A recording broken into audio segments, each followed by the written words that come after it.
السلام علیکم ورحمت الله وبرکاتو. په پاکستان کې مولانا فضل الرحمن صاحب او نېشنلیان دا هر ټیم تاسو ته په کرایه ملاویږي. دا چې دنو دا د ادارو ډېر په کار راځي. دا مخلوقو دا د ادارو د چپلو مساوي خلک دی.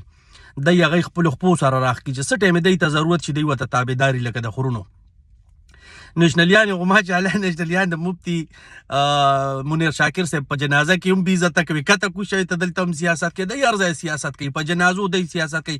اعلان کړی دی سیاست چې د نادم د جنازو خو دی دا اعلان کړی چې مفتي منیر شاکر تپوس به کوو. موږ به د دې په احتجاج کې شریک یو. موږ به د مفتي منیر شاکر صاحب د خلکو سره ملاتړ کوو.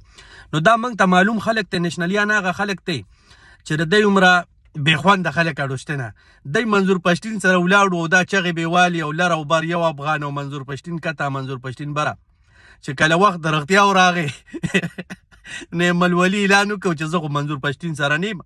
زه خو د هغه سپورټ نه کوم. زه خو د هغه خلاف یم. ما خو د پاکستان خلاف اړم دی. نېشنلیان غریبانان ستړي شو. ایم الولي دوره غول کوي دی به ولا خار اچوي. نو دی له چل نه ورځي. دی بس صرف دا کولی شي دماکې به کوي نېشنلیانو. ملک به بدامني راولي په هغې به دی وټلي. نور د دی څه کردار نشته. او مفتي منیر شاکر لري خدای پاک جنت الفردوس کې اعلی مقام ورکړي. واحد مفتي منیر شاکر په پاکستان کې چې د نن زمانې پیرغونان به یادولو. زموږ مولیان چې دی خو په زرګونو کاله مخکې پیرغون یادوي. خدای دی غرق کې دی خو د دې زمانې د پیرغون نوم اخیستی هم نشي. او په خدای یقین وکړه که چېرې پیرغون په ننه زمانه کې وی که نه که دې مولای نوم هم په خوله باندې اخیستی وي.